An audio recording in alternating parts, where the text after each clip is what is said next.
So, imagine someone just, hands you a resume. Okay. And as you're scanning down the page, absolutely none of it seems to make any logical sense. Oh, yeah. I mean, it actually reads like someone took, I don't know, 4 completely different LinkedIn profiles, put them in a blender, and just stapled the result together. Yeah, it totally creates this uh, cognitive dissonance when you see that Yep. kind of scattered trajectory, Hmm. because we are so trained to look for a really clean, linear progression from point A to point B. Exactly. Because you start at the top, right? And there's a biology degree from Notre Dame, Sure. which is highly academic, prestigious, perfectly normal. Then elite corporate consulting. He's following the script. Right, making sense so far. But then right next to that, you see a dead even 4-4 amateur boxing record. Yeah, Then marathon running. Then founding an artificial intelligence startup. just a complete pivot. Totally. And the grand finale of this entire journey, a deep, burning desire to become a clinical nurse. Looking at that on paper, you just have to ask how any of those pieces fit into the same puzzle. Well, the traditional lens views those as weird pivots, or even failures to commit to a specific path. But the author of the manuscript we are looking at today frames them entirely differently. Yeah. And welcome to this deep dive, by the way. Today's mission is to review a really fascinating manuscript draft we've gotten our hands on. It's for a book called Quantum Prayer. It's a great read. It really is. It's part memoir, part philosophical manifesto. And the author's core argument is designed to basically completely flip how you view the timeline of your own life. Right. The central thesis is that the seemingly random or even painful or disconnected chapters of your life are not detours. They aren't mistakes or, wasted years. They are actually a highly sophisticated cross-training for your ultimate purpose. And the synthesis here is really what makes the manuscript so compelling. I mean, the author is pulling from the cold empirical data of cellular biology and the sterile high-stakes environments of corporate boardrooms, and then mixing it with the visceral blood and sweat reality of a boxing ring. Yeah. He isn't just telling stories about his life, He is extracting the underlying physics of how we grow and applying it to our spiritual and professional lives. So let's start where the author's journey actually begins, which is a place a lot of us go when we're trying to find some kind of order in the universe, and that's science. Right. He is sitting in a biology lab at Notre Dame studying cellular mechanics, and he's essentially just there to check an academic box for medical school. But he has this profound realization that the most powerful forces governing the physical universe are entirely unseen. Yeah. He introduces this concept he calls the physics of the seed. Uh-huh. Because when you study molecular biology, you quickly learn that life doesn't happen by chaotic accident. It is governed by an invisible, highly intelligent code, DNA. Right. And that code operates with absolute rigorous order, even when the organism itself has zero awareness of the blueprint. Yeah. And he basically maps this biological reality directly onto the concept of faith. And the life cycle of a seed is actually brutal when you really think about it. It's not this peaceful, gentle little process. No, not at all. A seed literally has to be buried in the dark, isolated under the crushing weight of the dirt. Yeah. Before it can ever claim the architecture of the soil and actually grow upward, the original shell of the seed has to violently break apart. It has to lose its original identity completely. Wow. The author argues that spiritual and psychological growth requires that exact same physical dismantling. And what's wild is he didn't just leave that concept in our microscope either. He deliberately sought out that crushing pressure physically. Right. He transitioned into 2 of the most brutal physical arenas you can find to cross-train his mind, the boxing canvas and the marathon asphalt. And he treats these disciplines almost like religious practices. Yeah, he actually refers to them as high-velocity liturgies of faith. I love that phrase. It's so good because in a boxing gym, you don't just abstractly think about adversity. You wake up aching, you step into the ring, and you face guaranteed physical trauma. Yeah. Discipline in that environment isn't just about athletic conditioning. It becomes the process of taking raw, chaotic pain and infusing it with permanent meaning. And then he pairs that with marathon running, and he paints this incredibly vivid picture of hitting mile 18. Oh, man. Yeah, if you've ever run long distances, you know exactly what mile 18 feels like. It's the wall. It is the wall. The starting line energy is completely gone. The crowds have thinned out or just disappeared entirely. Your body has burned through all its glycogen stores, so the adrenaline is just dead. Yeah. You are out on some silent, isolated stretch of highway, and there is absolutely no physical evidence that a finish line even exists. And that's why the marathon is a laboratory for training the soul to operate without visual confirmation. At mile 18, when your biology is literally screaming at you to stop, faith becomes the radical, conscious decision to keep moving your feet with high-velocity intent in absolute darkness. Yeah. You are forced to trust that the path was laid out before you ever even tied your shoes. Okay, but I have to push back on the boxing aspect of this, though, because we mentioned his amateur boxing record earlier. 4 wins, 4 losses. Right. Why would an author write a whole manifesto on performance, resilience, and philosophy and put a totally mediocre, dead-even 4-4 record front and center? Well, I mean, if I'm buying a book on mental toughness, I want to hear from the guy who went 8-0, you know? I want the guy who figured out how to never lose. A 4-4 record is basically a coin toss. that reaction is exactly what the author is targeting with what he calls the theology of a 4-4 record. Yeah. Let's play out your 8-0 scenario for a second. If he had run through his amateur boxing career untouchable, never losing a single bout, he wouldn't have learned anything about actual resilience. But wouldn't he have learned mastery? Like, wouldn't an undefeated streak prove he had perfected his craft? I mean, it would prove he had perfected his offense against a specific tier of opponents, but it would have left his psychology incredibly fragile. Oh, interesting. Yeah, an 8-0 record inflates the ego. It teaches you to trust your own hype and creates this totally artificial image of invincibility. Right. So when you inevitably take a hit that you weren't prepared for, whether that's in the ring or just in life, that pristine glass ego just shatters, and you don't know how to recover. Those 4 losses systematically dismantled his pride. They exposed his defensive gaps, forced him to confront his physical limitations, and stripped away the whole illusion that he was untouchable. So the failure itself is the curriculum. Exactly. He actually argues that this is the master instructor that cures imposter syndrome.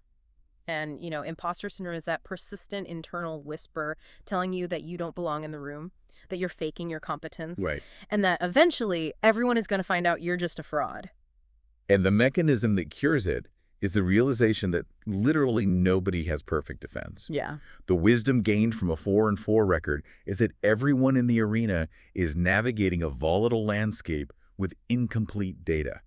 When you physically survive being knocked down, you realize the worst-case scenario isn't fatal. Wow. It strips away that paralyzing fear of needing to look perfect. You stop spending all your energy protecting an artificial image, and you just focus on doing the actual work.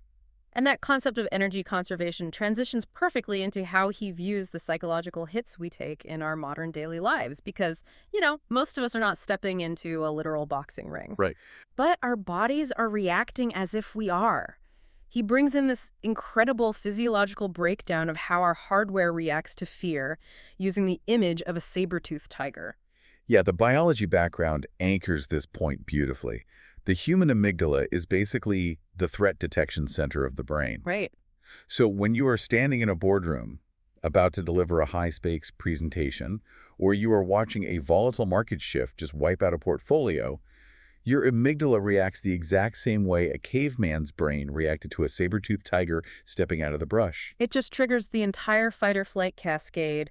Your pupils dilate to take in more light, your blood vessels constrict to push blood to your major muscle groups, and your system just gets flooded with cortisol and adrenaline. Exactly. Your body is biologically optimizing you to either fight to the death or sprint for your life. But the critical glitch in our evolutionary design is that the saber-toothed tiger went extinct 10,000 years ago, but our neural pathways are identical. So we are sitting in these perfectly safe, climate-controlled offices, but our internal alarm system is screaming that we are about to be eaten simply because, I don't know, a client criticized our slide deck. Yeah, it's so true.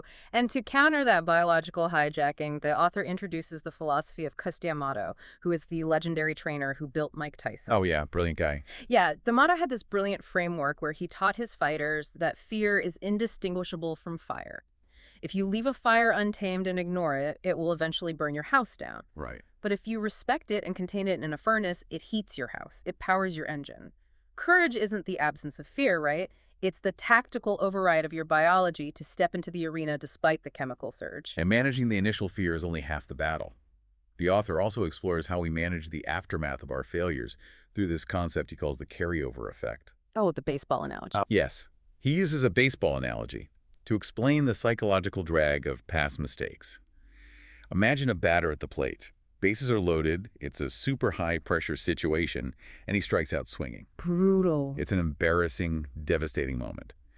But the strikeout itself is technically just a data point. The real danger is the psychological carryover. Because if that batter walks out to his position in the outfield for the next inning, but his mind is still trapped back in the batter's box replaying the failure, he is entirely divorced from the present moment. Exactly. A routine ground ball comes his way, but his reaction time is delayed by half a second because he's distracted by the ghost of the previous play, and he makes a compounding error. And the author makes the case that millions of people are walking through their careers and relationships exactly like that unfocused outfielder. Wow. They are dropping the ball in their current ventures because they are internally consumed by a strikeout that happened maybe 5 or 10 years ago. They're carrying all that heavy, jagged, emotional baggage of past failures right into present opportunities. Okay, but I want to challenge this idea of dropping the baggage, especially when it comes to anger or bitterness.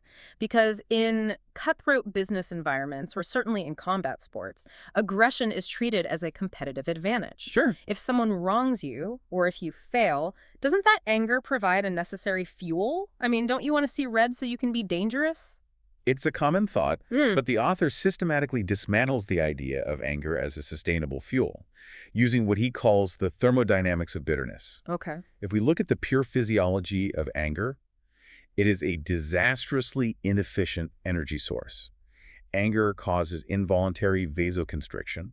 Your muscles tighten up, your breathing becomes rapid and shallow, and you experience an immediate, heavy buildup of lactic acid. So you are basically flooding the engine with fuel, but you aren't actually going anywhere. You're just redlining in neutral. Exactly.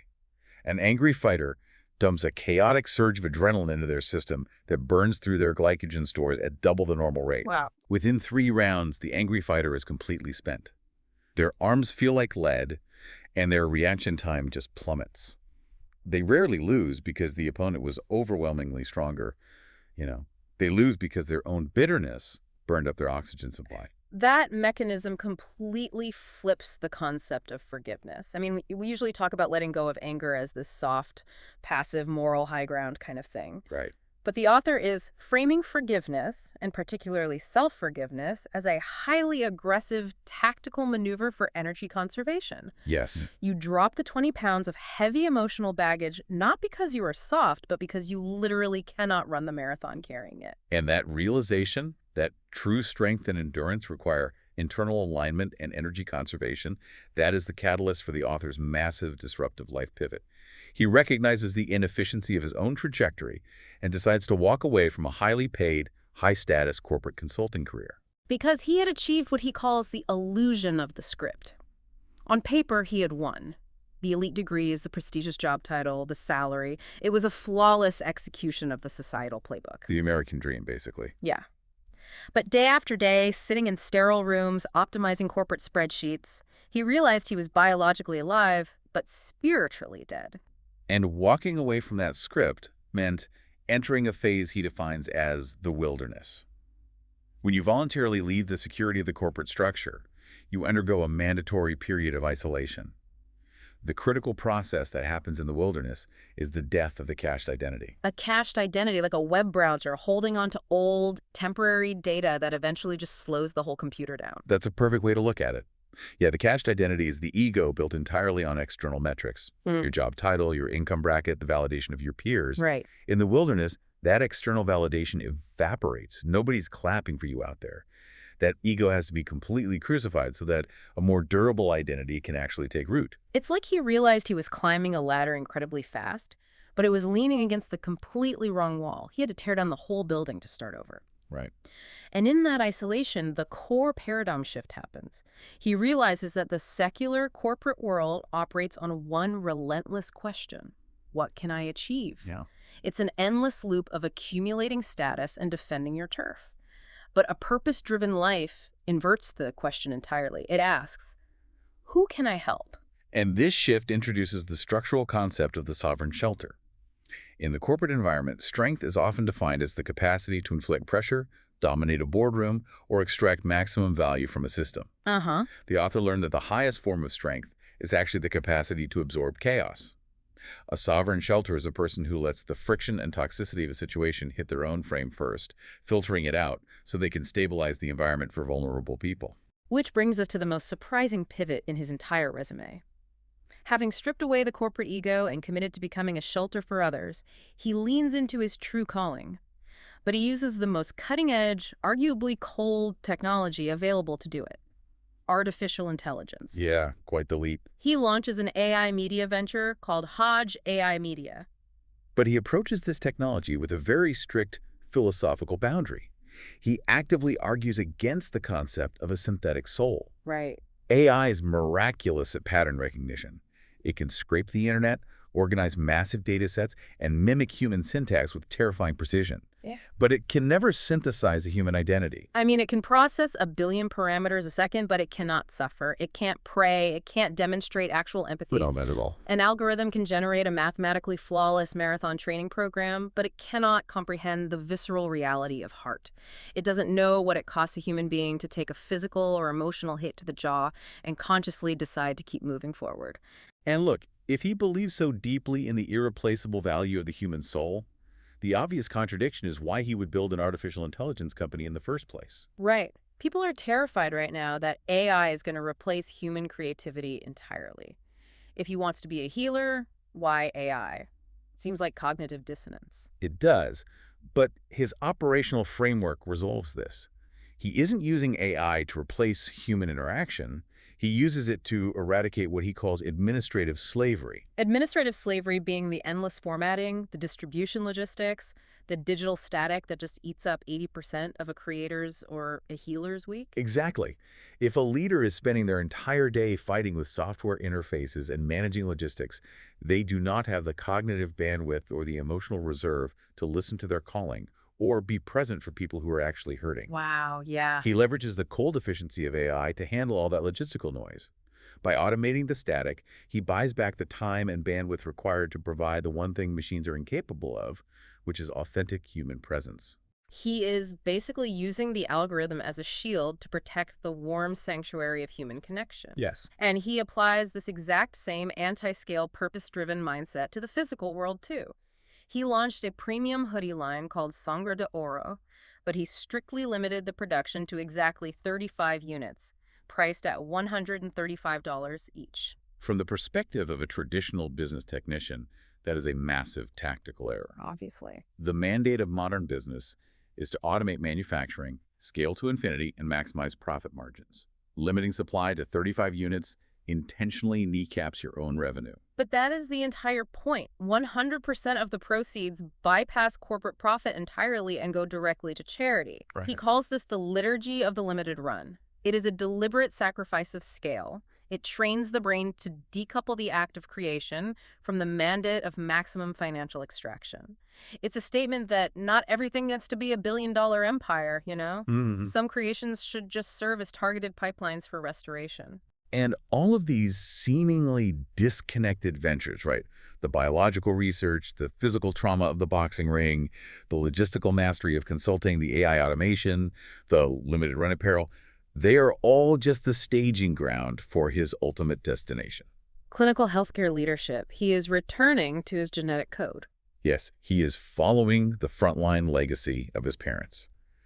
His mother was a dedicated nurse practitioner, and his father was a New York City firefighter. Wow. He was raised in the household of the front lines, where sacrifice wasn't some abstract corporate value. It was literally the uniform you put on before you went to work. And a hospital corridor is one of the most raw, high-friction environments on Earth. If you walk into that environment relying purely on medical textbook theory, the sheer weight of human suffering will just crush you. But look at the cross-training. If you enter that clinical environment equipped with the empirical precision of a biologist, the logistical acumen of a corporate consultant, and the trauma composure forged by taking punches in a boxing ring, you are uniquely weaponized to lead. You have the exact architectural integrity required to be that sovereign shelter we talked about. So, bringing this all together for you listening, the core thesis of quantum prayer is that God connects the dots backward. The delays, the exhausting detours, the dead-end jobs that totally drained your soul, and the literal or metaphorical fights you lost, they are not punishments. They are the active construction of your capacity. And the author captures this perfectly in the metaphor of the oak tree versus the field flower. A field flower blooms rapidly at the first sign of spring. Right. It looks beautiful, but it has a very shallow root system. The moment a summer drought hits or an autumn storm rolls in, it withers and dies. But the oak tree spends years looking like a stagnant, dead stub in the dirt. It appears to be doing absolutely nothing, but beneath the surface, it is driving massive, high-tensile taproots deep past the topsoil, carving through solid rock. It remains hidden and patient. When it finally breaches the surface and grows, it possesses the subterranean root system required to weather centuries of storms. Your delay is not your denial, right? It is the construction of your root system. It just forces you to completely reevaluate the timelines we constantly judge ourselves against. It really does. Which leaves us with a final thought to mull over, inspired by this deep dive. We are so conditioned to hide the gaps and the weird pivots in our lives. We polish our resumes to look like a clean, unbroken line of inevitable successes. But what if an unbroken streak of success is actually a warning sign? Well, an unbroken streak often means you've never actually tested the limits of your own structural integrity. Think about an acorn. If an acorn refuses to let the moisture and the dirt break its shell apart because it wants to remain a perfect, pristine acorn forever, it never becomes the oak tree. Look at the unbroken, quote unquote, perfect streaks in your own life. Are you protecting an image of invincibility at the cost of your own evolution? What if the jagged, contradictory, painful chapters you keep trying to hide are the only parts of your resume that actually matter?